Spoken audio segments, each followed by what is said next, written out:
बघा, भिवंडी महानगरपालिकेचे भारतीय जनता पक्षाचे नेते संतोषजी शेट्टी यांचं महापालिकेच्या मुख्यालयामध्ये जे कार्यालय त्यांचं उद्घाटन झालं, त्या अनुषंगानं सगळे माझे सर्व सहकारी इथे उपस्थित असताना भिवंडी शहराच्या पाण्याचा प्रश्न, भिवंडी शहरात अजून जे रस्ते होणार त्याचा प्रश्न, आरोग्याचा प्रश्न, शिक्षणाचा प्रश्न माननीय महेश चौगुलेंनी सुद्धा तशी अपेक्षा केली, माननीय महापौर नारायणजी चौधरींनी अपेक्षा केली, कपिल पाटलांनी बऱ्याच गोष्टीचा निपटारा केलेला आहे. परंतु लवकरच कालखंडामध्ये माननीय मुख्यमंत्री देवेंद्रजी फडणवीस यांच्याबरोबर या सर्व माझ्या सहकाऱ्यांच्या समवेत या भिवंडी शहराच्या समस्यांकरता बैठक घेऊ आणि माननीय मुख्यमंत्र्यांच्या नेतृत्वाखाली त्याचा निपटारा करू.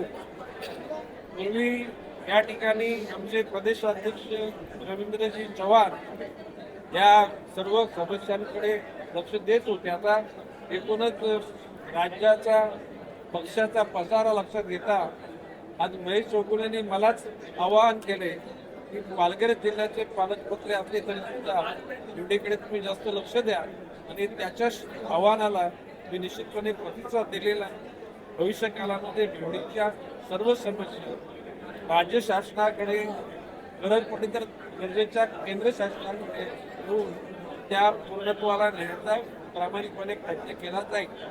भिवंडी शहरामध्ये मूलभूत सुविधा काय खूप कमी आहे, त्याच्यासाठी काय विशेष तुमचं लक्ष राहील का? जसं लोकल सिटी बस आहे, इतर काय छोट्या छोट्या समस्या आहेत, त्याच्यासाठी विशेष बस आलं नाही. भिवंडी शहरामध्ये जिथं गरजेचं असेल त्या ठिकाणी रस्ते होतील, गटारं होतील, ज्या ठिकाणी पोलीस चौकी पाहिजे, पोलीस स्टेशन पाहिजे, याकरता सुद्धा माननीय मुख्यमंत्र्यांचं लक्ष वेधलं जाईल. शासनाकडून नगरपालिकेला निधी उपलब्ध करून देणार का? बघा, आजच्या परिस्थितीमध्ये भिवंडी महानगरपालिका आणि सर्व महानगरपालिकांना केंद्र सरकारचा निधी पण येतो, राज्य सरकारचा निधी पण येतो.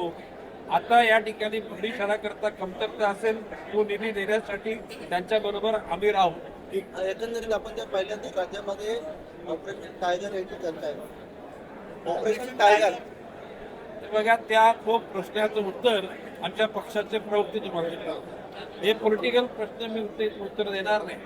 जे शहराच्या जिल्ह्याच्या विकासाच्या गोष्टी त्याचं उत्तर मी देईन.